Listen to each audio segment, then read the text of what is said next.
paglipas ng panahon, maraming bagay ang nagbabago. Ating aalamin kung paano pinangalagaan ng komunidad ang kanilang mayamang kultura. Hapon ako si Vincent Taguba. So kung i-compare natin kultura noon sa ngayon, dati pag nagliligaw ka, ang gamit is parang penpal, yung puro sulat. Okay, pero sa ngayon naman, through text, through tawag, pwede na sa panliligaw.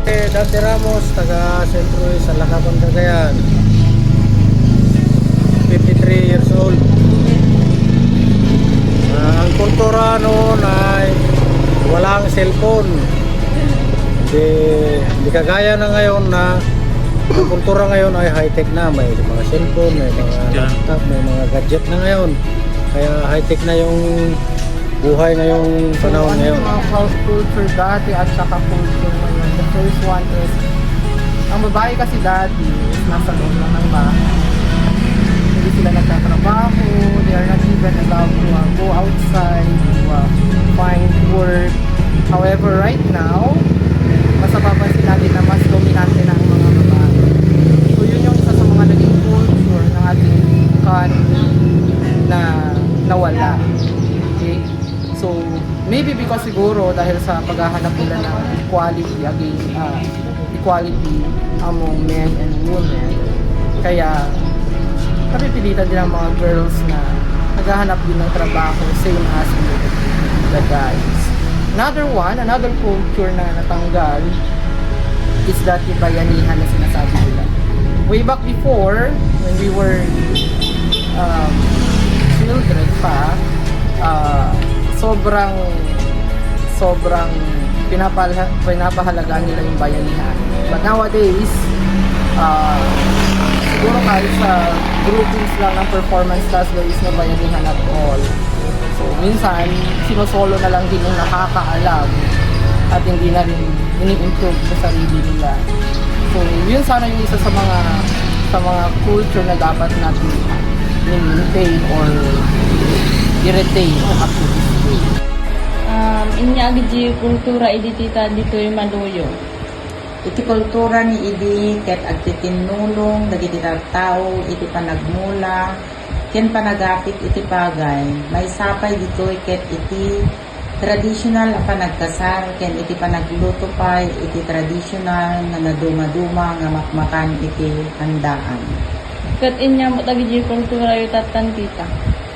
Ket agdama kultura itan ket agaramat dan iti baro a makina mas moderno pa iti kasaren ken nadagdagan pa yen iti adu a moderno nga makanen.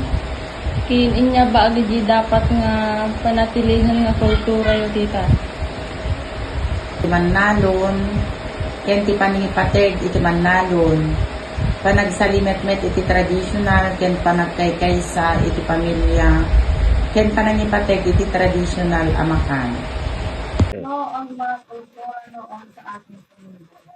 Yung mga kultura noon sa ating mga komunidad ay masaya at isang simpleng pamumuhay lamang. Ito gaya ng mga bata noon, masaya na kami kapag naglalaro kami ng patsintero sa hapon.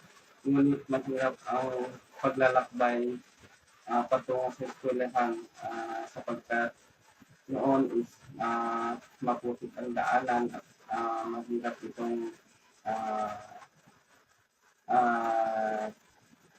yung mga sasakyan noon is ang mga transportation noon is only yung mga bicycle lamang.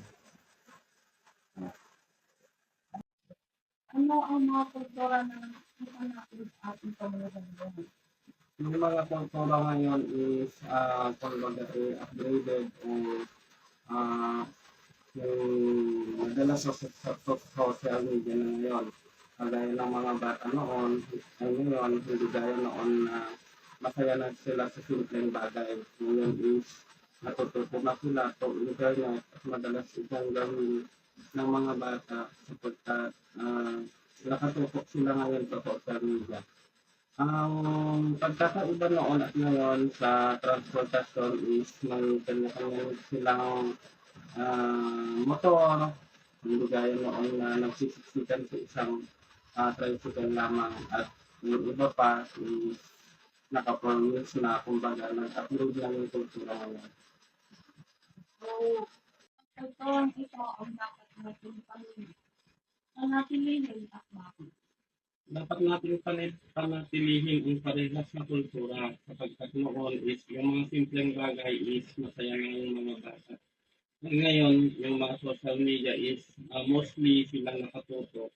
Pero wag natin kalimutan yung kahit simple is masaya yung mga tao noon sa simpleng bagay. Yun yung dapat natin panatilihin dahil ang kasiyahan ay hindi nababayaran ng kahit anong. Ito, Sa kanilang kwento, noon mas nangingibabaw ang pagsusulat at hindi nagtatrabaho ang mga babae, habang ngayon ay puro teknolohiya na at dominante na ang babae. Babago man ang panahon, ang kultura ay nananatiling bahagi ng ating pagkakakilanlan. Nasa ating mga kamay ang responsibilidad na ito'y pahalagahan at ipagpatuloy para sa susunod na henerasyon.